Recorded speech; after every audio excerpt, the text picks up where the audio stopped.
My man, if you guys are really up for a treat right now, well, for some whatever reason, I always have a habit when it comes to reading novels like this. I always ending the video on a cliffhanger. So this is some good shit right here. So accordingly, where we last left off, well, apparently the plan didn't go very long when her teacher called up the consultation center and all that shit. So, yeah, kind of fucked up how it went out. Even I kind of feel a little bit disappointed, so let's continue reading. Catch, smack, flip flop, clatter clatter. Hold up. You know I had to adjust the freaking volume on the headset. There we go. Huh? Satoko-chan? It was so sudden that for a moment I didn't know what had happened. The back of my hand was stinging. Um, I went to pet Satoko's head and then she hit my hand? What's wrong, Satoko? Satoko was scratching at her head as though a pimple or something had appeared on it and become itchy. It was so sudden and so unprovoked that I didn't understand what happened. What the hell? I'm like a minute in and I'm very questioning. What's wrong, Satoko? At some point, her body had been covered in a thin layer of sweat and her breathing had turned ragged. When I pet her hand, she did not like it. Was that what it meant? Hey, did you dislike being petted? Once again, slowly, I held out the palm of my hand and brought it close to Satoko's head. The instant the palm of my hand touched her head, there was a shock like static electricity and Satoko began to howl. Oh, Jesus! That scared the crap out of me. Yeah. Oh my god, this is a long one. Thud slam.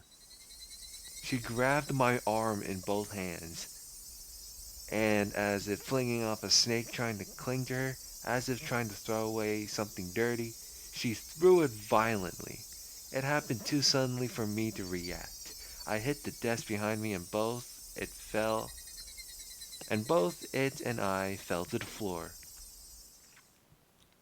The classroom fell deathly silent. As Satoko bellowed, it sounded like she was in the throes of death and she unsteadily backed away.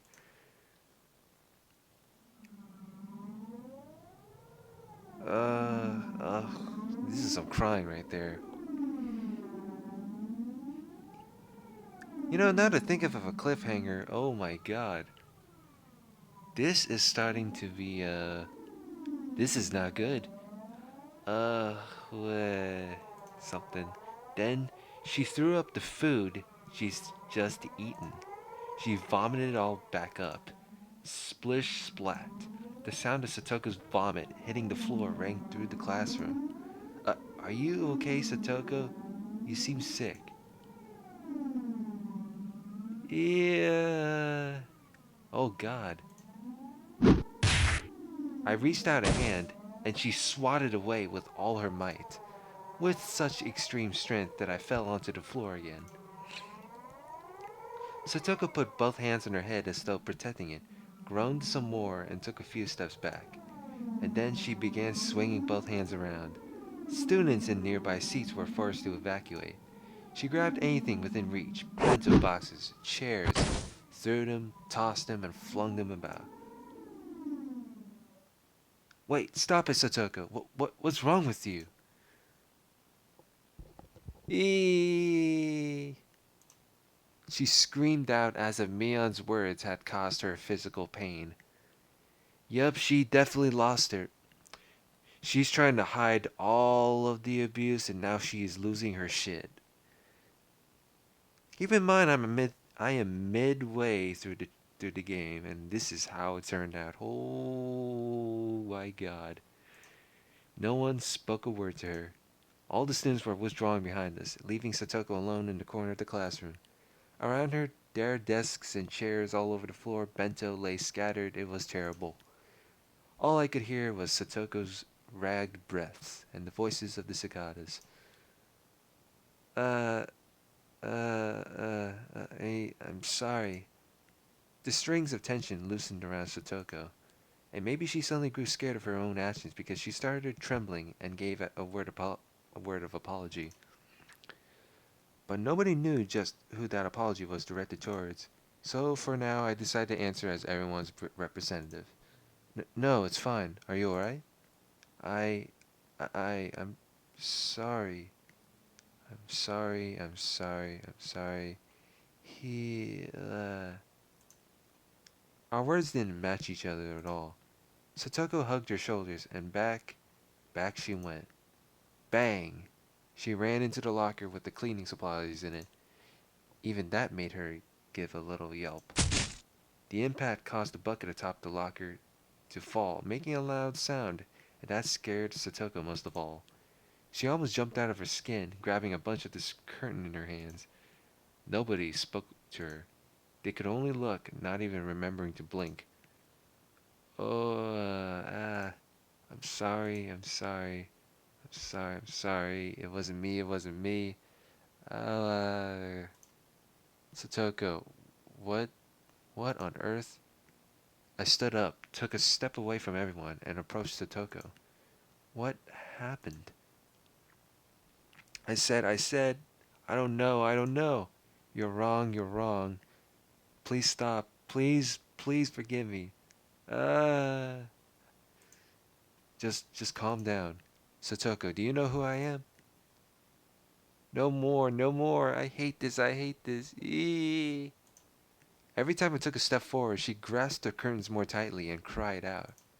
Satoko, it's me. It's Keiichi. Don't you recognize me? I would never, ever hurt you. No. What? What? Come on, calm down. It's alright. I'm your friend. Help me. I don't want to be scared. It feels bad. No, I don't. What? Oh God. Well, suddenly my shoulders were grabbed and I was dragged backward. It was Reina. Sorry, Keiichi-kun. You get a little farther back. After pulling me back, she ran towards Satoko in my place. It's okay, Satoko-chan. There's nothing to be scared of. Please, don't worry. No, no, no. No more. No. No more of that. What? She's still crying. Nee. Help me, help me. Nee, help me. What? I can't even do the crying sound. I don't want to be too overly dramatic when it comes to reading. It's kind of embarrassing for me, to be honest. As she gripped the curtains and kept calling for Nini, she continued to wail about being forgiven for something and to be saved from something. What is this? Erg. Mion gnashed her teeth and groaned, and there were tears falling from her firmly closed eyes. What the hell? What is this? Didn't didn't this all come to an end yesterday? Weren't we supposed to go back to our old lives? Mion. Er, ugh. Crash. There was a crazy sound. Reina had taken the cleaning supply locker and kicked it down to the ground. Everyone stood surprised at Reina's unexpected act of brutality. After that, Reina embraced the bawling Satoko from behind and started crying with her, stifled. Reina, what's wrong? Sorry. Keiichi can be quiet for a minute. What is it now? What happened? What did Satoko tell you? What did you hear?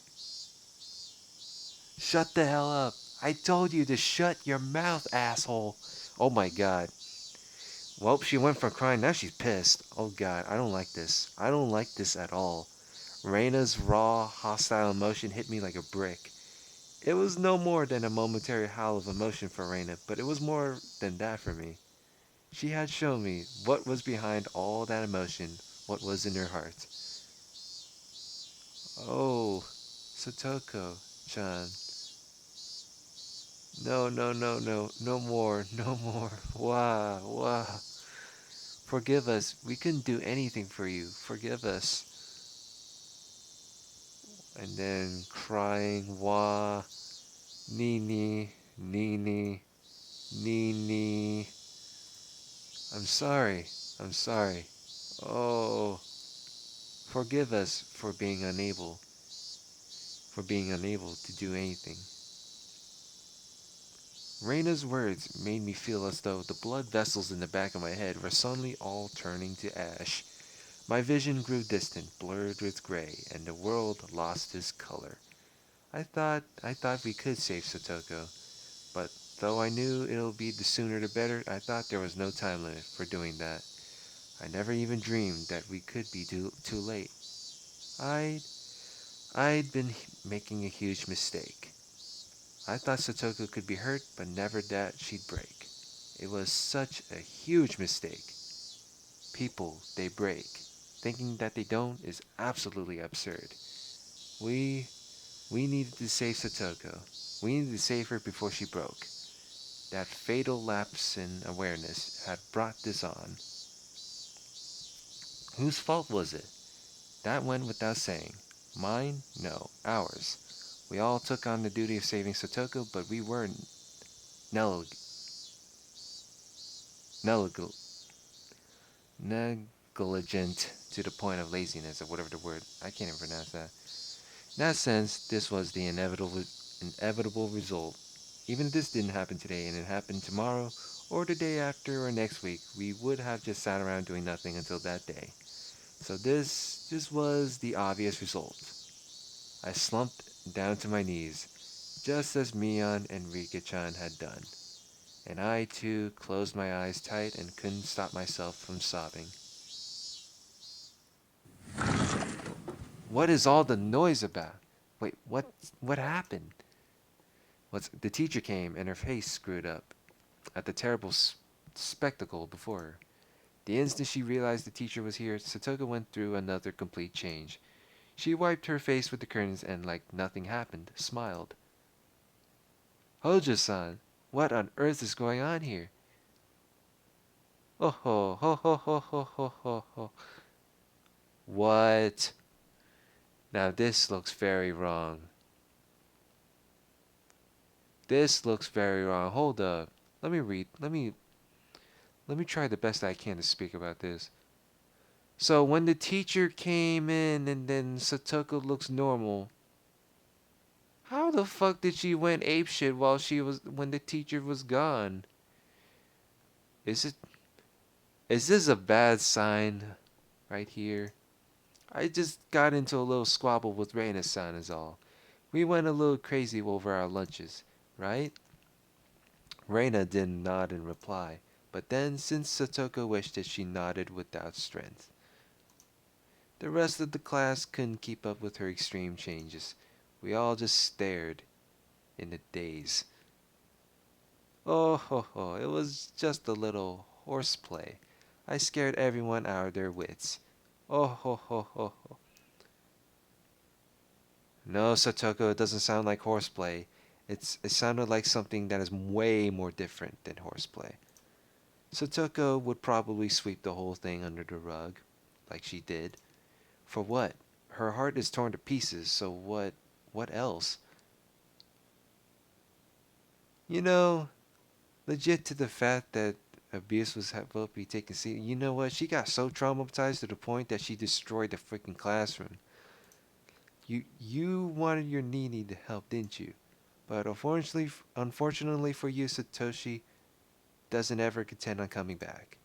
It's never that easy. He won't just conveniently show up and save you. It's not like a superhero will come. So you don't have to wait for him anymore.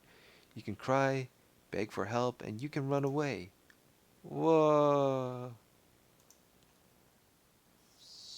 We we can't do anything, Mion suddenly said. She spoke then those few words that had tormented me countless times. Those words were a spell, and when I heard them, my whole body suddenly regained its calm. My emotions all slipped away like they'd never been there, like a wave departing. And then the world's color flipped inside out. What the fuck is this? My field of view expanded. My head grew remarkably cold and I felt like my mind's volume had grown even wider than the classroom we were in. What kind of music is this? This is different. At the time, my soul was doubtlessly no longer in the small, petty vessel in my head, but floating in the air a little bit above it. It was a mysterious feeling of release. I broke free of the cramped confines of my skull and stretched out my roots in all directions as far as I wanted to. It was a strange feeling and one I never felt ever before, an odd sense of exhilaration. My sharpened senses caused me to transcend. My mind was sharper than a knife's edge, and I immediately decided that spending the time to let myself be crushed with grief would be an absolute waste. I erased all the garbage information from my brain. I expelled the pointless emotions presenting obstacles to action.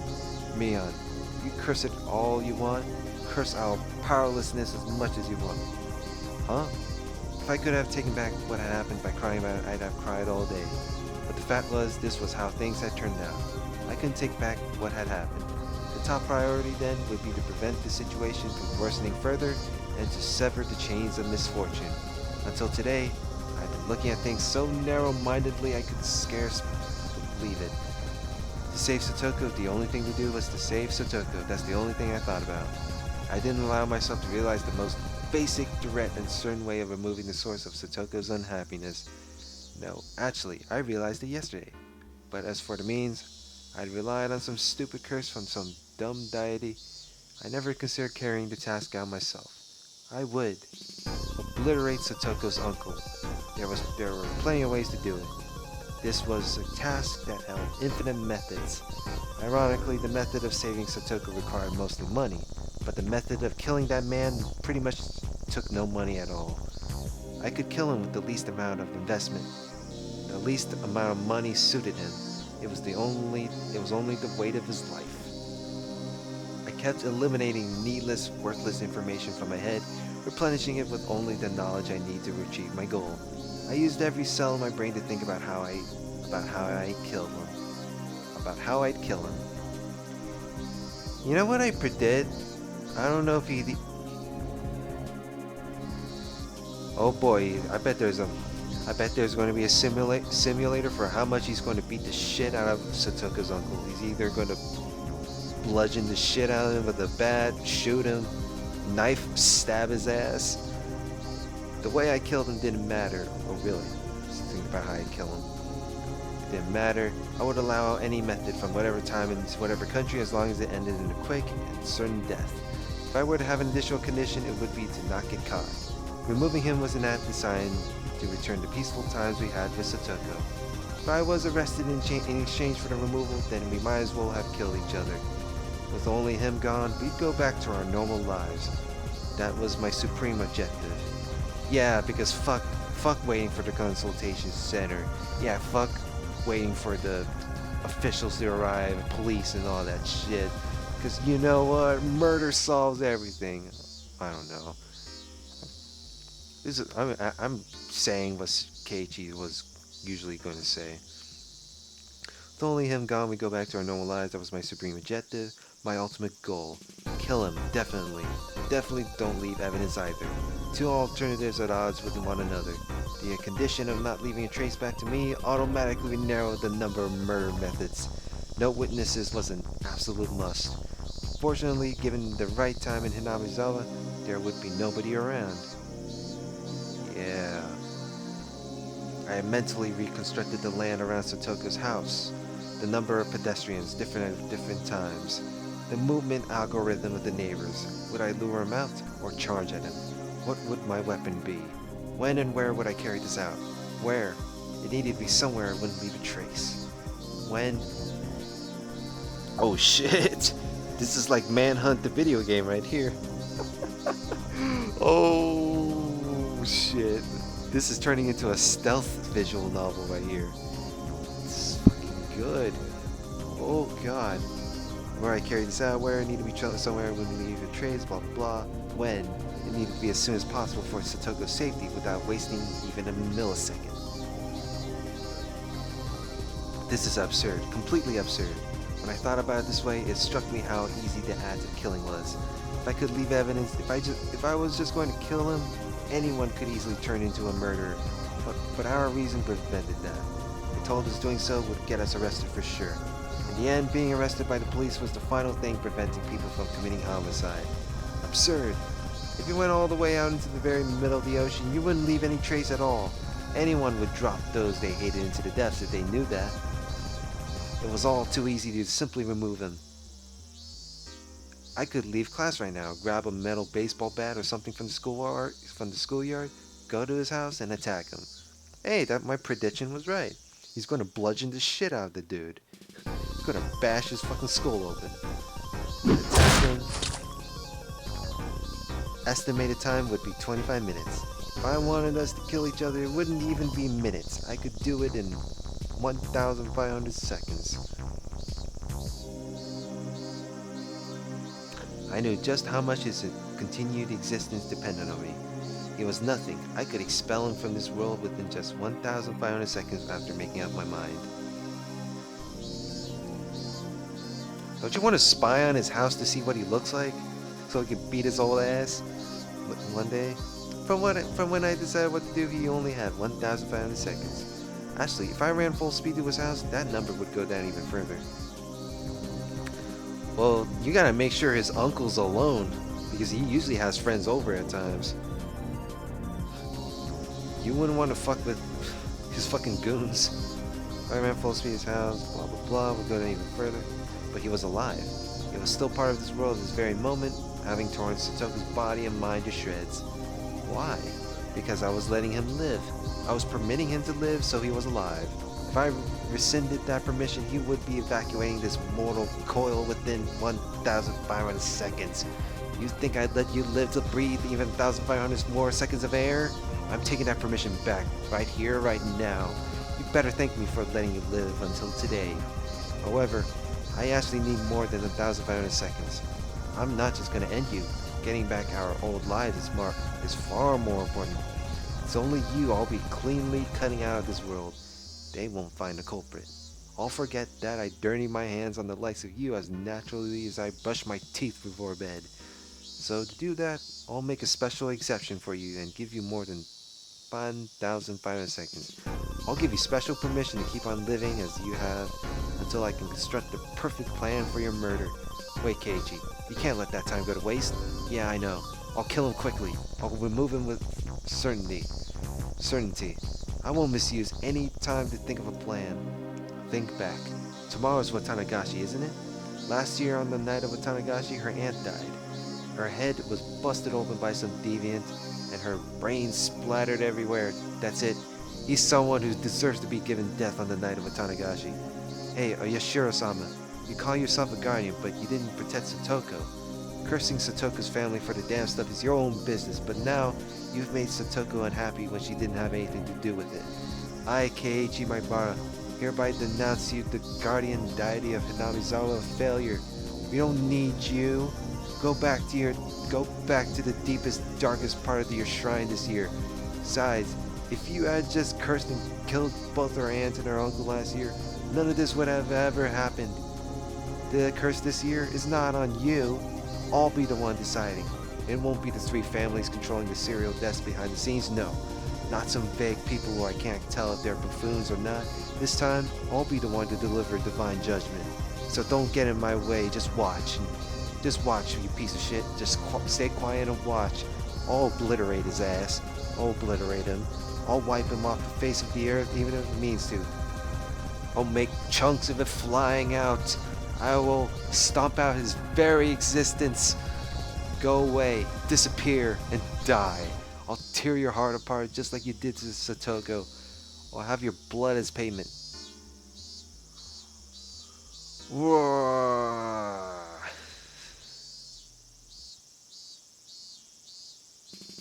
And that pretty much ends that.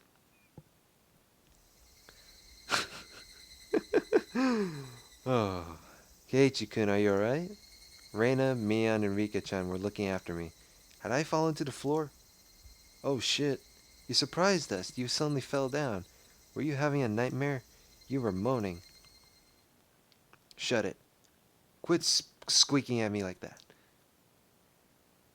Eep. And then dot to dot. My friends gave a start and backed away. What?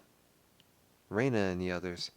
They exchanged glances, unsure of what to say, and stood confused for a few moments. What was that your voice, Keiichi-kun? Of course it was.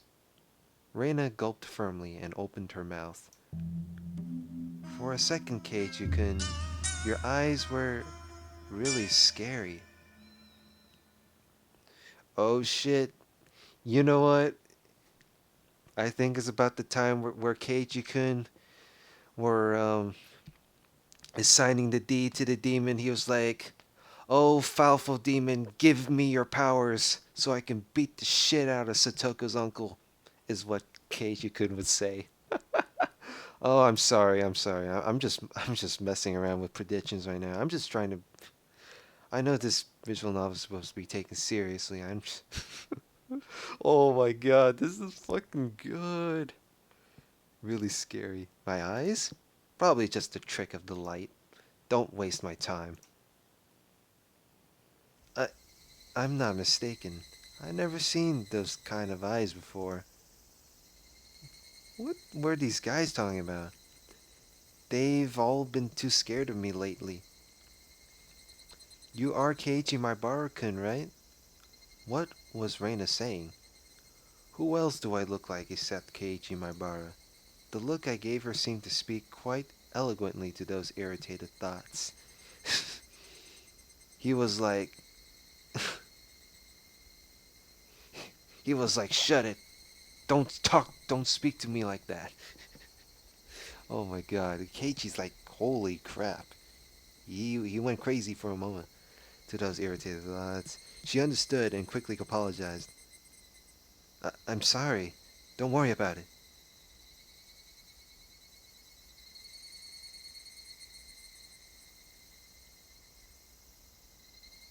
And then it just ended like that. Oh, oh no, you gotta be kidding me. Oh, and it gave me tips too? Oh, god damn it. That is some shit right here. And it gave me achievement. Well, thank you, game. I definitely wanted achievement all because I wanted to see what the hell's. Oh my god. Oh god, end of chapter 8. Let's look at some new tips before we wrap up the video. Emergency.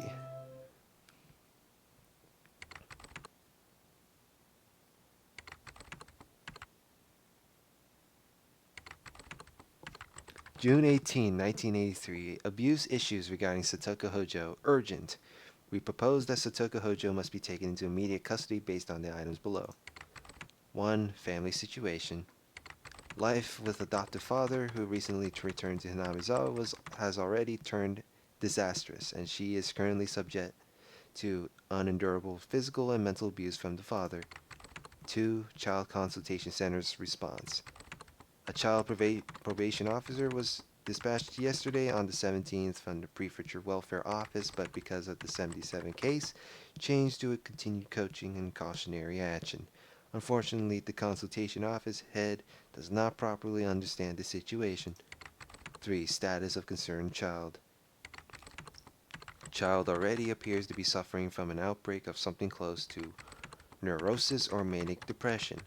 If her unstable pubescent mind is negatively stimulated by stress, it will put her development of a healthy body and mind at risk. This cannot be allowed to continue from a humane standpoint. 4. Allegations made to the family court. We propose, based on the above items, that Satoko Hojo should immediately be taken into protective custody. She should be secured temporarily under emergency allegations to the family court under Article 28. We request emergency coordination between all related agencies. And that ends it there. Wow, that was pretty short. Now we got D2-3, number 44. Fuku Jisho D2-3 number 44 something whatever 1977. Child named Satoko Hojo. I don't even know how old she is. It doesn't even tell. Why would they censor it for me? Residence something Hinamizawa Village, Shishibone. Consultation circumstances. Telephone SOS from child abuse. Abuse situation. Child claims she is being physically abused by her adoptive father. Family structure marks abusers. Adoptive father, real mother, older brother, child in question. Note, adoptive father and real mother entered family registry in 19 something. The child is the daughter of the mother's previous husband. Child Consultation Center's response. On the day of the child's 10th telephone consultation, the center called the child's school and asked of her situation. On that day, the child welfare officer on duty visited the child's house and conducted an interview. The adoptive father sincerely listened to instruction and agreed to take child raising workshops in the city from now on. As part of the suggested coaching, the center will continue to observe the situation. Other notes. As a result of numerous counseling sessions at the city's education consultation office regarding the child, we learned there was a high possibility the cause of the child's excessive distrust towards her adoptive father was the result of a lack of communication. The abuse she claimed hadn't actually taken place. She had made a false report to distance herself from her adoptive father.